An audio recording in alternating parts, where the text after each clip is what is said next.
Alhamdulillahi Rabbil Alameen wa salatu wa salam ala Sayyidina Muhammad. My name is Aisha Wangari Kaminju. I was born in Kenya. I embraced Islam 10 years ago after really a struggle in life, after searching for so long. Prior to becoming a Muslim, I was a flight attendant. Since I had it all, I was sitting on top of the world, like they say. I was a flight attendant, successful, earning any money that I would have wanted. I could have bought anything in any shop in Milan, Paris, Rodeo Drive. I bought anything I wanted. Yet, the more I bought, the more I was depressed. But Alhamdulillah, by the mercy of Allah, Islam found me. I didn't find Islam. His life is studied by children, all ages, and has been studied for the last 15 centuries. And he has been the most important man for 15 centuries continuous. He has been the most read about man, the most talked about man, and continues to be. I mean, and every aspect of his life recorded. We don't have to struggle to find out how he lived, how he ate, how he sat, how he talked. I mean, no other person's life has been recorded, no other prophet, no other human being or any other thing has been given such attention.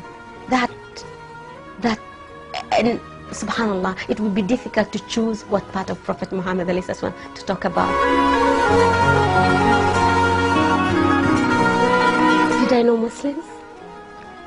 I knew Muslims since I was born. My next door neighbors were Muslims.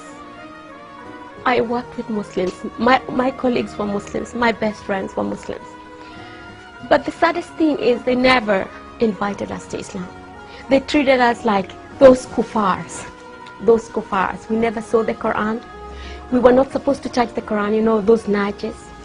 Yet, I knew there was something about Islam that I wanted to be part of. But for me, it was not a religion. It was something, for the Arabs and the Somalis, because those were the people around me. But I didn't know that Islam was something I could be part of. I didn't know that. And I was not invited. I was made to feel I didn't fit in. You can imagine, I went to Mecca, I went to Hajj for 9 years as a flight attendant, taking pilgrims, hearing all this labaik, Allahumma labaik, not knowing what it was.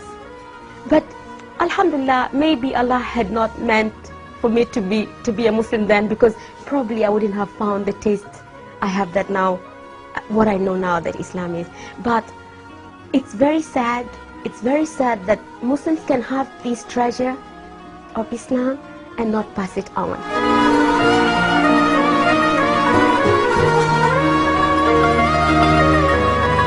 Before being a Muslim, he was just a man, an Arab man, a crazy man who went around with a sword in the hand and probably threatening everybody to chop off their heads if they... I didn't even know what, because he was not introduced to me. He was not introduced. So I can't really say I knew Muhammad. The only thing I knew about Muhammad, we had to know this thing about 622 and the Hijrah to pass our exams. After Islam, what else can I say? Sometimes I can't wait for death to come, because this is what separates me, inshallah, from seeing him in reality. What can I say about the man who Allah subhanahu wa ta'ala chose to be the carrier of his last message, the mercy of humankind? What can I say about Prophet Muhammad? I don't possess those words.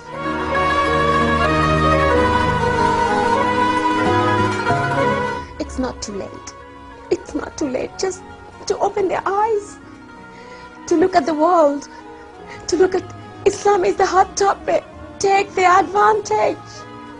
Take the advantage and give the message. Deliver the message. We have to deliver the message. Bil-fi'al, by actions. Because we don't have a lot of time. And how can anyone hope to have the intercession, the intercession of Prophet Muhammad when he ignored him in dunya?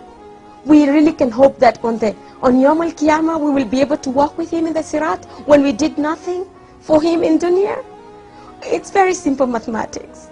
If you love somebody, you follow him and you work for him.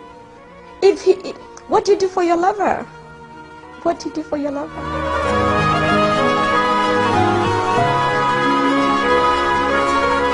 If I didn't die or faint and die, I'll tell him not to be sad.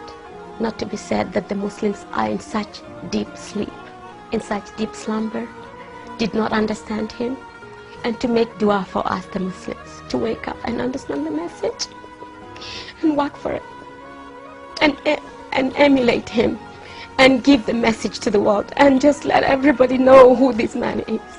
I would ask him to make lots of dua for us and ask Allah subhanahu wa ta'ala to wake us up from our ghafla with mercy, not with a big bang, before there's no other time, before the end comes. I would ask him to make lots of du'as for us. Ashhadu an la ilaha illallah wa ashhadu anna Muhammad abduhu wa rasuluh.